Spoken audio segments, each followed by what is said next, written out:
Hello दोस्तों, एचपीजीएस zone में सभी का बहुत बहुत स्वागत है और मैं हरेंद्र फिर से उपस्थित हूँ आप लोगों के सामने।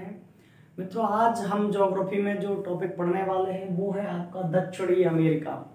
और इससे पहले हम दो तीन जो महाद्वीप थे उनको पढ़ चुके हैं। जिन लोगों ने मेरी पिछली क्लासें नहीं देखी हैं तो आप लोग जाकर मेरी पिछली क्लासों को देख लीजिए, और जिन लोगों ने चैनल सब्सक्राइब नहीं किया है वो चैनल को सब्सक्राइब कर लीजिए। ठीक है मित्रों, चलिए तो फिर ज्यादा बातें न करते हुए टॉपिक पर चलते हैं। और हम लोग उत्तरी अमेरिका, एशिया, अफ्रीका पढ़ चुके हैं। अगला है दक्षिणी अमेरिका। तो देखो, दक्षिणी अमेरिका क्रम में चौथा है। सबसे बड़े की बात करें तो एशिया, अफ्रीका और उत्तरी अमेरिका, फिर आता है चौथे नंबर पर दक्षिणी अमेरिका। तो मित्रों, इसके जो क्षेत्रफल है आप लोग देख पा रहे हैं, वो ये जो कुल स्थल मंडल है उसकी 11.8% पर है और 1,78,40,000 वर्ग किलोमीटर में ये फैला हुआ है। ठीक है, इस तरह से कुछ इसकी आकृति है, ऐसा दिखता है ये। और देखो, मैंने कहा इसके जस्ट ऊपर ही यहाँ पर उत्तरी अमेरिका है और ये नीचे की तरफ है। इधर इसके भी ये अटलांटिक पड़ेगा और इधर प्रशांत महासागर पड़ेगा। अगर देखो अधिकतर हम देखें तो इसका जो बहुत बड़ा देश है यहाँ पे जो पड़ता है वो है ब्राजील। ब्राजील मित्रों इसमें सबसे बड़ा देश है। उसके बाद दूसरा बड़ा देश है इनका, वो है अर्जेंटीना। दूसरा बड़ा देश कौन सा है? तो ब्राजील और अर्जेंटीना दो बड़े देश हैं। इसके अलावा यहाँ पतला सा क्रम में यहाँ पे देखेंगे तो चिली पड़ता है, नीचे फिर उरुग्वे पड़ता है। तो इस तरह के जो देश हैं वो आते हैं इसमें आपके दक्षिणी अमेरिका में। ठीक है, अब इससे जो बनने वाले क्वेश्चन हैं हम उनको कवर करते हैं कि कौन कौन से क्वेश्चन इससे एग्जाम में पूछ लिए जाते हैं। तो फोकस करिए, ध्यान दीजिए। सबसे पहले मित्रों इसकी भी खोज के विषय में पूछ लिया जाता है कि दक्षिणी अमेरिका की खोज किसने की थी। तो मैंने आपको बता दिया था, एक ही व्यक्ति है और वो कौन था? Christopher Columbus. इसका भी खोज करता है क्रिस्टोफर कोलंबस। क्रिस्टोफर कोलंबस कहाँ का था? तो स्पेन का एक यात्री था, एक नाविक था। इसी ने, डेट सेम ही है 1492। ठीक है, डेट 1492 ईस्वी में ही दोनों को खोजा गया। जब वो एक जगह गया तो उसी में दूसरी जगह भी गया था यहाँ से। ठीक है ना, क्योंकि ये आपस में लगभग एक जैसे थे। और वो जब गया था तो इसके उत्तरी अमेरिका के लास्ट तट पर ही पहुंचा था। ठीक है, मतलब हम ये कहेंगे उत्तरी अमेरिका के दक्षिणी तट पर पहुंचा था, तो उससे ज्यादा दूर नहीं थी ये दक्षिणी अमेरिका। ठीक है, वो लगभग यहाँ पे पहुंचा होगा, यहाँ से उसे यहाँ पे आना था। तो इसके खोजकर्ता एक ही है। अब देखो, अगर बात करते हैं यहाँ पे कुल देशों की, ठीक है नहीं, तो देखो इसमें जो कुल देश है वो उत्तरी अमेरिका की अपेक्षा काफी कम है, क्योंकि ये उससे क्षेत्रफल में भी आप लोग देख पा रहे हैं कि क्षेत्रफल में कम है। तो देखो आपको कई तरह से इसके देश मिलेंगे। अगर हम कुल देशों की बात करते हैं तो आप 15 कुल देश कितने हैं? 15। पर इसके 15 में से मान्यता केवल 12 देशों को है। मान्य देश कौन से हैं? मान्य देश केवल 12 देश हैं, या हम ये कहेंगे कि ये जो 12 है वो स्वतंत्र देश हैं, और ये इनमें से जो 3 हैं वो किसी न किसी के अधीनस्थ हैं, किसी ने उन पर कब्जा कर लिया है। ठीक है, तो आप लोग याद रखिए, यूएनओ केवल उन्हीं को मान्यता देता है जो कैसे होते हैं? स्वतंत्र होते हैं। तो याद रखना, हम जब काउंट करेंगे ना, जब हम 195 देश काउंट करेंगे तो फिर कितने काउंट करेंगे? यहाँ से 12 काउंट करेंगे। कितने काउंट करेंगे? 12। देखो ये बात भी बता देता हूं मैं, नहीं तो आप लोग कंफ्यूज हो जाओगे। जैसे मैंने कहा कि एशिया के 48 काउंट करने हैं जिनको मान्यता है, अफ्रीका के आपको 54 करने हैं। उसके बाद उत्तरी अमेरिका था तो उत्तरी अमेरिका के आपको जो काउंट करने हैं वो मैंने बताए थे 23 काउंट करने हैं। यहाँ दक्षिणी अमेरिका के आपको 12 काउंट करने हैं। यूरोप के आपको 44 काउंट करने हैं। और फिर आपको 14 स्वतंत्र हैं आपके इसमें ऑस्ट्रेलिया में, तो 14 आपको ऑस्ट्रेलिया में काउंट करने हैं। तो काउंट करके देखना, हो गए सभी? 6 हो गए, 1 2 3 4 5 6। ठीक है ना। अंटार्कटिका पे तो कोई रहता नहीं, तो इनको काउंट करके देखना, ये 195 बैठेंगे। ठीक है ना, क्योंकि 195 को उन्होंने मान्यता दी है। तो बात क्लियर है, समझ पाए आप लोग? तो वैसे याद रखना, कुल देश तो 15 हैं, पर मान्य देश यूएनओ से मान्यता प्राप्त 12 ही देश हैं यहाँ पे दक्षिणी अमेरिका में। अब देखो, सबसे बड़े देश की बात करते हैं कि यहाँ जो सबसे बड़ा देश है, मैंने आपको बताया है, सबसे बड़ा देश जब भी हम देखेंगे दो तरह से देखेंगे। एक तो हम लोग देखेंगे कि उसका क्षेत्रफल, और दूसरा देखेंगे जनसंख्या। क्षेत्रफल और जनसंख्या में जो सबसे बड़ा देश है दक्षिणी अमेरिका में, दोनों में एक ही है और उस देश का नाम है ब्राजील। ब्राजील नाम है उस देश का, तो ब्राजील ही सबसे बड़ा देश है दक्षिणी अमेरिका में। अब अगर हम बात करते हैं कि सबसे छोटा देश, क्या बात करते हैं भाई, सबसे छोटा देश, तो जो सबसे छोटा देश है वो है आपका दो में देखेंगे, जनसंख्या में और क्षेत्रफल में। तो जनसंख्या और क्षेत्रफल दोनों में ही फॉकलैंड है। सबसे छोटा कौन सा है, तो दोनों में ही फॉकलैंड सबसे छोटा है। ठीक है, ये जनसंख्या में भी है और क्षेत्रफल में भी। तो बड़े और छोटे देश हो गए, कई बार एग्जाम में पूछ लिए जाते हैं, याद रखना है, ब्राजील और फॉकलैंड। अब बात करते हैं यहाँ सर्वोच्च शिखर की। तो देखो मित्रों, जब भी हम यहाँ सर्वोच्च शिखर की बात करेंगे कि सबसे ऊंचा शिखर कौन सा है यहाँ पे, तो आपने एक नाम सुना होगा एकांगुआ, नाम सुना होगा एकांगुआ। ठीक है, तो एकांगुआ यहाँ का सर्वोच्च शिखर है। क्या नाम है भाई, सर्वोच्च शिखर की बात करें तो वो है आपका एकांगुआ, एकांगुआ। ठीक है, या कहीं केवल इतना लिखा होगा एकांगुआ। ठीक है, तो आप परेशान ना हो, एकांगुआ ऐसे ही लिख लो, एकांगुआ। ये देखो एकांगुआ कहाँ पे पड़ता है, तो एंडीज पर। एकांगुआ कहाँ पर पड़ता है, तो ये एंडीज पर्वत पर पड़ता है। और ये अगर हम बात करते हैं उसकी ऊंचाई की, तो 6960 मीटर ऊंचा है एकांगुआ। किस पर्वत पर है, बता दिया मैंने, एंडीज पर है, एंडीज पर्वत पर है ये। और आप लोग जानते हैं कि ये दक्षिणी अमेरिका का सर्वोच्च शिखर है। और ये जो एंडीज पर्वत है ये पूरे विश्व का सबसे लंबा पर्वत है। ठीक है, अगर देखा जाए इसकी लंबाई की, तो इसकी लंबाई है आपकी 7200 किलोमीटर। ये एंडीज की विशेषता है, याद रखना। एंडीज की क्या विशेषता है, तो विश्व का या विश्व की सबसे लंबी पर्वतमाला है ये, विश्व की सबसे लंबी पर्वत श्रेणी है, पर्वत श्रेणी।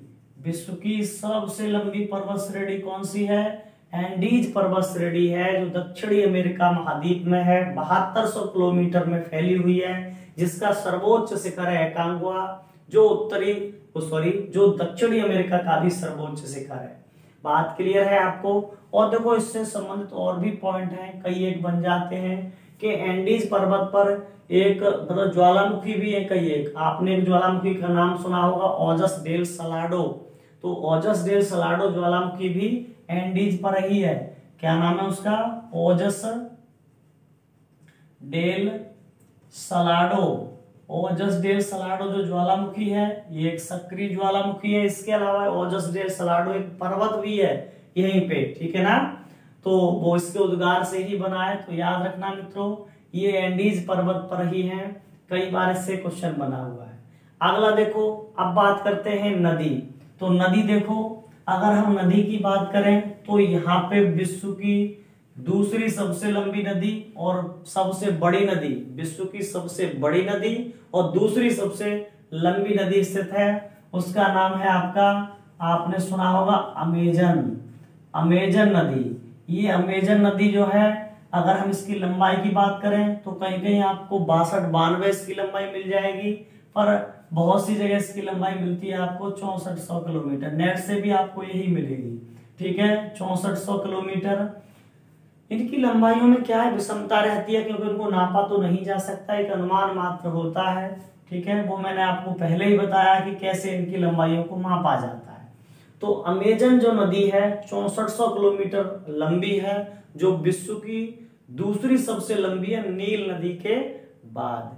ठीक है, और सबसे ज्यादा चौड़ी है। अगर हम ये कहें, जैसे कभी पूछा जाएगा आपको, एक पूछेगा अपवाह तंत्र, अपवाह तंत्र, या कभी पूछ लेगा आपको प्रवाह तंत्र, प्रवाह तंत्र, ये पूछ सकता है। अपवाह तंत्र या प्रवाह तंत्र सबसे ज्यादा क्षेत्र में किसका फैला है, ठीक है नहीं, तो वो कौन सी है, अमेजन। इसका मतलब ये, प्रवाह तंत्र का मतलब ये होता है कि ये चौड़ी बहुत है, ये काफी चौड़ी है, तो काफी ज्यादा चौड़ाई में इस तरह से ये बहती है, चौड़ाई में इसकी चौड़ाई बहुत ज्यादा है। ठीक है, तो ये इसका अपवाह तंत्र हुआ। नदी तंत्र नहीं कहेंगे इसको। नदी तंत्र तो मिसौरी का है। नदी तंत्र होता है कि एक ही नदी से कई नदियां निकल रही हो तो उसको हम नदी तंत्र बोलते हैं। अपवाह तंत्र या प्रवाह तंत्र एक ही नदी के द्वारा घेरे गए क्षेत्र को कहते हैं। तो अमेजन ने सबसे ज्यादा क्षेत्र घेर के रखा है, इसीलिए कह देते हैं इसको कि ये जो नदी है वो विश्व की सबसे बड़ी नदी है। क्या कह देते हैं? विश्व की सबसे बड़ी नदी। विश्व की सबसे बड़ी नदी है ये, ठीक है। और लंबाई के क्रम में दूसरी लंबी नदी है। एक और बात, ये कहां से बहती है, किस देश में है? तो देखो, जैसे नील मिस्र से जाती है वैसे ये जाती है ब्राजील से। कहां से जाती है ये? अमेजन जाती है ब्राजील से, ठीक है भाई।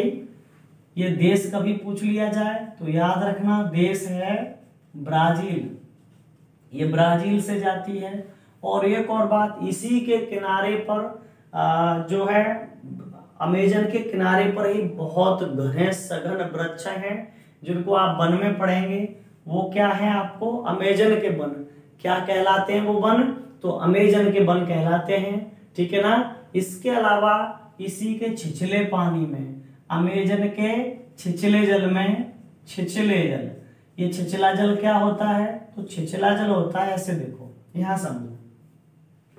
आप लोगों ने ऐसे देखा होगा कि कोई भी नदी है, अगर उसमें जल बह रहा है, ठीक है, तो जल का क्या है कि वो एक क्रम में, जैसे ये नदी है, इस नदी में अगर जल के प्रवाह को हम देखें तो सबसे तेज प्रवाह इसके मध्य में होता है। अरे भाई, मध्य में होता है कि नहीं? मध्य में होता है कि नहीं होता? तेज चलती है ये मध्य में। और साइडों पर जो जल का प्रवाह है वो बहुत काफी मंद मंद होता है। यहाँ साइडों पर काफी मंद मंद होता है। और कई एक जगह ऐसा भी होता है कि यहाँ पे बिल्कुल इसके किनारे पे जल रुका रहता है, ये बिल्कुल ठहरा रहता है जल।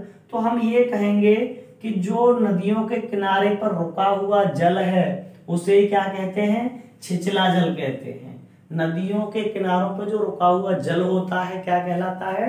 छिछला जल कहलाता है। तो इस अमेजन के किनारे पर जो छिछला जल है उस जल में पाए जाते हैं एनाकोंडा सांप। क्या पाए जाते हैं इसमें?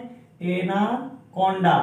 एनाकोंडा नामक सांप पाए जाते हैं। एनाकोंडा नामक यहाँ पे सर्प पाए जाते हैं अमेजन के जंगलों में, जो अमेजन का छिछला जल है वहां पे, ठीक है ना। तो याद रखना है इस बात को भाई। अच्छा, इसके बाद देखो, अगर हम बात करते हैं यहाँ झील की बात करते हैं तो झील से भी क्वेश्चन बन जाता है। झील से क्वेश्चन बनता है, यहाँ जो सबसे बड़ी झील है वो है आपकी टिटिकाका। क्या है? तो दक्षिणी अमेरिका की सबसे बड़ी झील का नाम है टिटिकाका। टिटिकाका। अच्छा, इसके अलावा इस टिटिकाका झील की कुछ विशेषताएं भी है। जैसे देखो, एक इससे पूछेगा कि ये है कहाँ, तो सबसे पहले तो ये पेरू। पेरू ये आलू का उत्पादक देश है भाई। और है आपका बोलीविया। पेरू और बोलीविया के सीमा रेखा पर पड़ती है ये टिटिकाका झील। इसके अलावा देखो, इसकी एक और विशेषता है कि ये सबसे ऊंची नौकागम्य झील है। ये विश्व की सबसे ऊंची, विश्व की सबसे ऊंची नौकागम्य, कैसी? नौकागम्य झील है। अच्छा, बहुत से लड़कों को समझ में नहीं आया होगा नौकागम्य क्या होता है। तो नौकागम्य का मतलब होता है कि जिसमें नाव चलाई जाती हो। और ये है कहाँ? तो पेरू और बोलीविया जो है उसके सीमा रेखा पर है, और एंडीज पर्वत श्रेणी पर। स्थान भी कभी पूछ लिया जाए तो ये दोनों जो पड़ते हैं वो एंडीज पर ही पड़ते हैं। तो एंडीज श्रेणी पर ही है ये, याद रखना भाई। एंडीज जो पर्वत श्रृंखला अभी बताई थी वहां पे है। नौकागम्य समझ गए होंगे आप लोग, नाव चलाई जाती है इसमें, टिटिकाका, ठीक है, तो याद रखना। अब देखो, इसके अलावा मरुस्थलों की बात करें तो मरुस्थल से यहाँ क्वेश्चन बन जाता है कि यहाँ प्रसिद्ध मरुस्थल कौन सा है दक्षिणी अमेरिका में। तो दक्षिणी अमेरिका की अगर हम बात करें तो एक बहुत प्रमुख मरुस्थल है जिसका नाम है आपका अटाकामा। यहाँ पे कौन सा मरुस्थल है भाई? एक है अटाकामा। अटाकामा मरुस्थल कहाँ पड़ता है? तो ये पड़ता है मित्रों चिली में। कौन से देश में है अटाकामा? अटाकामा चिली में पड़ता है। इसके अलावा एक और है यहाँ पे पेंटागोनिया। पेंटागोनिया एक और यहाँ का मरुस्थल है। पेंटागोनिया ही दक्षिणी अमेरिका का सबसे बड़ा मरुस्थल है। अगर क्षेत्रफल को देखें तो हम कहेंगे दक्षिणी अमेरिका महाद्वीप का सबसे बड़ा मरुस्थल। सबसे बड़ा मरुस्थल कौन सा है? तो सबसे बड़ा मरुस्थल है पेंटागोनिया। ठीक है, पर अटाकामा एग्जाम में ज्यादा पूछा जाता है। ठीक है नहीं? अच्छा, ये मरुस्थल हैं कैसे? ये जो मरुस्थल हैं वो हैं कैसे? तो इन मरुस्थलों को कहा जाता है शीत मरुस्थल। कैसे मरुस्थल है ये? शीत मरुस्थल हैं। और शीत भी कैसे हैं? तो समुद्री शीत या इनको तटीय शीत बोलेंगे। ये तटीय शीत हैं, तटों के किनारे पड़ते हैं, समुद्र के तटों के किनारे पर है, जिससे क्या है कि वहां से जो ठंडी हवाएं वो लगती रहती हैं इनको। तो ये शीत मरुस्थल हैं, तटीय वाले, या तटीय मरुस्थल भी कह दिए जाते हैं ये। ठीक है, तो याद रखना इनको। अगला देखिए घास के मैदान। अगर हम घास के मैदानों की बात करें तो दक्षिणी अमेरिका के जो घास के मैदान हैं वो किन नामों से जाने जाते हैं भाई? तो यहाँ पे पंपास। क्या कहते हैं घास के मैदानों को? यहाँ पे बोलते हैं पंपास। पंपास, ठीक है नहीं? यहाँ के घास के मैदानों को क्या कह दिया जाता है? तो दक्षिणी अमेरिका के जो घास के मैदान हैं उनको पंपास कह दिया जाता है। एक और नाम मिल जाएगा आपको सैलवास। पंपास, सैलवास, या कहीं कहीं मिल जाएगा सैलवाज। ठीक है, तो ये यहाँ के घास के मैदान होते हैं। इसके अलावा आप लोग जानते हैं कि वन पे आ जाइए। तो अगर हम वनों की बात करें दक्षिणी अमेरिका में विश्व के सबसे ज्यादा सघन वन है। ठीक है, अगर विश्व के सबसे ज्यादा सघन वन, सघन का मतलब घने वन है, और वो कौन से वन हैं? तो सभी जानते हैं ब्राजील के जंगल। उसको क्या बोलते हैं? जो वन है यहाँ ब्राजील के जंगल। ब्राजील के जंगल, या इनको हम अमेजन के जंगल भी कह देते हैं। अमेजन के जंगल, तो इन दोनों नामों से ही ये जाने जाते हैं। ठीक है, अगर हम बात करें इनके क्षेत्रफल की तो काफी विशाल क्षेत्र में ये विस्तृत है। अगर देखो देशों की बात करें और देशों के क्षेत्रफल को हम क्रम में रखते हुए आए तो एक 9वें देश के बराबर क्षेत्रफल हो जाता है ब्राजील के जंगलों का। तो काफी बड़े हैं ये। इसके अलावा देखो इनसे ऑक्सीजन बहुत ज्यादा मात्रा में मिलती है। कुल ऑक्सीजन का 20% अमेजन के जंगलों से ही मिलता है, इसीलिए इनको एक अलग नाम दे दिया गया है। इन जंगलों को कहा जाता है lungs of earth. Lungs of earth, पृथ्वी के फेफड़े। क्या कह देते हैं इसको? हिंदी में कहेंगे भैया पृथ्वी के फेफड़े। तो ये पृथ्वी के फेफड़े हैं। क्यों कह दिया जाता है? तो मैंने आपको कारण स्पष्ट कर दिया है। वो इसलिए कह दिया जाता है क्योंकि 20% ऑक्सीजन इन्हीं से मिलती है, ब्राजील के जंगलों से। इसके अलावा देखो काफी सारी चीजें यहाँ से प्राप्त होती हैं। कई बार आपको ऐसे पूछ लेता है कि ये बताओ साहब खट्टा शहद, खट्टा शहद विश्व में कहाँ मिलता है? तो वो ब्राजील के जंगलों में ही मिलता है। ये भी इनकी विशेषता है। ठीक है ना? खट्टा शहद यहाँ पे क्या मिलता है? तो खट्टा शहद मिलता है ब्राजील के जंगलों में। इसके अलावा देखो विश्व की जो सबसे हल्की लकड़ी है, क्या? विश्व की जो सबसे हल्की लकड़ी है वो भी यहीं मिलती है, यहीं पाई जाती है। और देखिए भाई जो उसका नाम क्या है विश्व की सबसे हल्की लकड़ी का, वो नाम होता है आपका बालसा। बालसा, ये इसकी विशेषता है बालसा लकड़ी की कि ये विश्व की सबसे हल्की लकड़ी होती है। विश्व की सबसे हल्की लकड़ी है ये। ठीक है, जिसका नाम क्या था? बालसा। बालसा विश्व की सबसे हल्की लकड़ी है, याद रखिएगा इसको। ठीक है, अच्छा इसके अलावा और बहुत सारी चीजें यहाँ पे पाई जाती हैं। ठीक है ना? जिनमें अगर हम बात करते हैं आपका तो इक्वेडोर में बहुत सारी चीजें हैं जो जानी जाती हैं। उससे पहले मैंने आपको बताया था एक ज्वालामुखी का नाम। एक ज्वालामुखी, मैंने जब ज्वालामुखी टॉपिक पढ़ाया था तो आपको मैंने बताया था कोटोपैक्सी। कोटोपैक्सी जो सबसे बड़ा सक्रिय ज्वालामुखी है, कहाँ है, तो वो इक्वेडोर में ही है। कहाँ है आपका, इक्वेडोर में है, ठीक है। इसके अलावा अगर हम बात करते हैं कछुओं की, तो कछुओं की जो सबसे बड़ी प्रजाति है उसका नाम क्या है भाई, ओलिवर रिडले। उसका नाम क्या है, तो उस कछुओं की एक प्रजाति है जिसका नाम है ओलिवर रिडले। ओलिवर रिडले ये विश्व के कछुओं की, जो समुद्री कछुए होते हैं उनकी सबसे बड़ी प्रजाति है। और ये क्यों मैंने बताया आपको, तो उसका कारण है कि इक्वेडोर के पास ही एक क्या है, एक द्वीप है। इक्वेडोर के पास एक द्वीप है जिसका नाम है गालपासोगा। क्या नाम है जिसका नाम है गालपासोगा। तो ये गालपासोगा जो द्वीप है, यही ओलिवर रिडले क्या करते हैं, प्रजनन। ये गालपासोगा द्वीप पर ही क्या करते हैं, ये प्रजनन करते हैं, अपना प्रजनन करते हैं। तो याद रखिएगा, इसीलिए ये प्रसिद्ध है, ठीक है, कि ओलिवर रिडले। या कभी कभी इससे ही क्वेश्चन बन जाता है कि विश्व में कछुए की सबसे बड़ी प्रजाति कौन सी है, कहाँ पाए जाते हैं, तो दक्षिणी अमेरिका में ही पाए जाते हैं। इनका नाम होता है ओलिवर रिडले। गालपासोगा, या कभी कभी देगा ये जगह कहाँ है, तो मैंने अभी बताया था इक्वेडोर में है।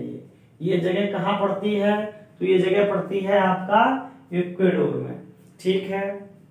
अगला देखिए, इससे संबंधित एक और पॉइंट है, वो है आपका कि इसकी जो विश्व में कभी पूछ लिया जाए कि सबसे ऊंचाई पर स्थित राजधानी क्या है, ठीक है, तो देखो इक्वेडोर की ही राजधानी है, जिसका नाम है आपका क्विटो। ये इक्वेडोर की राजधानी है और इसकी विशेषता है कि विश्व में सर्वाधिक ऊंचाई पर है। विश्व में सर्वाधिक ऊंचाई पर है ये, ठीक है ना, विश्व में सर्वाधिक ऊंचाई पर है क्विटो, जो इक्वेडोर की राजधानी है, ठीक है ना। तो कई बार ये क्वेश्चन आपको एग्जाम में मिल जाते हैं। इसके अलावा देखो, अगर हम खनन की बात करें तो खनन से संबंधित क्वेश्चन भी आपको कई बार मिलेंगे एग्जाम में। जैसे आपने एक खान का नाम सुना होगा, चुकीकामाटा, या जिसको बोल देते हैं चुकीकामाता, ठीक है। तो ये तांबे की प्रसिद्ध खान है, जो कहाँ है भैया, आपका चिली में है। कहाँ है चुकीकामाता, तो देखो बहुत बार पूछ लिया जाता है, दक्षिणी अमेरिका में जो देश है चिली, खान का नाम है चुकीकामाता। ये चुकीकामाता जो खान है, ये आपकी कहाँ है, तो चिली में है। ये कहाँ है मित्रों, चिली में है चुकीकामाता। और ये प्रसिद्ध क्यों है, तो मैंने बताया आपको, तांबे की राजधानी कहा जाता है इसे कहा जाता है तांबे की राजधानी। और ऐसा क्यों कहा जाता है, क्योंकि ये विश्व की तांबे की सबसे बड़ी खान है।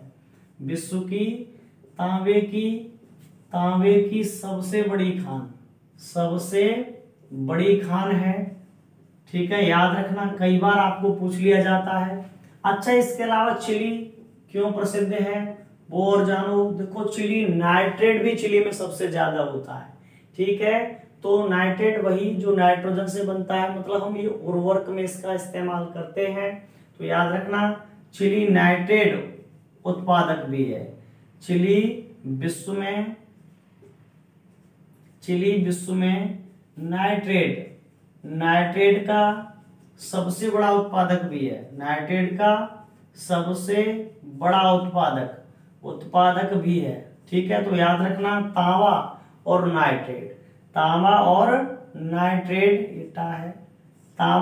नाइट्रेट जो है वो कहाँ है सबसे ज्यादा, तो चिली में है।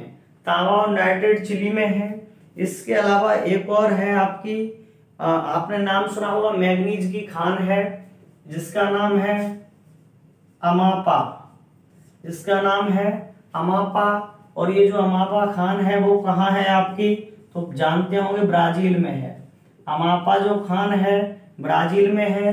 क्यों प्रसिद्ध है, तो मैग्नीज की, अगर हम बात करते हैं विश्व में मैग्नीज की सबसे बड़ी खान, विश्व में मैंगनीज की सबसे बड़ी खान कौन सी है? तो वो है आपकी अमापा खान। कौन सी है भाई? अमापा खान है, सबसे बड़ी है ये विश्व में। ठीक है भाई, तो याद रखना इसको। अच्छा, इन खानों से, अयस्कों से कई बार क्वेश्चन आ जाते हैं। ठीक है, तो लगभग ये क्वेश्चन थे, मैंने आपको लगभग सभी क्वेश्चन इसमें कवर किए हैं। ठीक है ना, तो चलिए फिर मित्रों मिलते हैं नेक्स्ट वीडियो में, और अगले जो महाद्वीप रह गए हैं वो जल्दी ही हम आपको 1 या 2 वीडियो में उपलब्ध करवा देंगे। ठीक है, तो आप लोग बस पढ़ते रहिए। और हाँ, एक और बात, पैट, हाँ तो मैं बता रहा था कि पैट में जो आप लोग फॉर्म डालने के लिए जो अंतिम तिथि है वो नजदीक ही है। तो जिन जिन लोगों ने फॉर्म अप्लाई नहीं किए हैं तो आप लोग पैट में फॉर्म अप्लाई कर दीजिएगा, क्योंकि आगामी भर्तियों में जिन लोगों ने पैट में फॉर्म अप्लाई नहीं किए होंगे उनको मान्य नहीं किया जाएगा। ठीक है, और फिर आपका ये जो अभी जो एक चांस बनने वाला है वो चांस निकल जाएगा। ठीक है, नहीं तो इसलिए पैट में फॉर्म अप्लाई कर दें। और मेरी वीडियो अभी आप लोगों ने अगर नहीं देखी है या जो पिछले वीडियो रह गए हैं तो उनको भी देख लीजिएगा और अपना नोट्स बना लीजिए, आपको काफी हेल्प देगा। ठीक है मित्रों, तो मिलते हैं अगले वीडियो में। तब तक के लिए पढ़ो, पढ़ाओ, लाइव बनाओ, GS जाओ।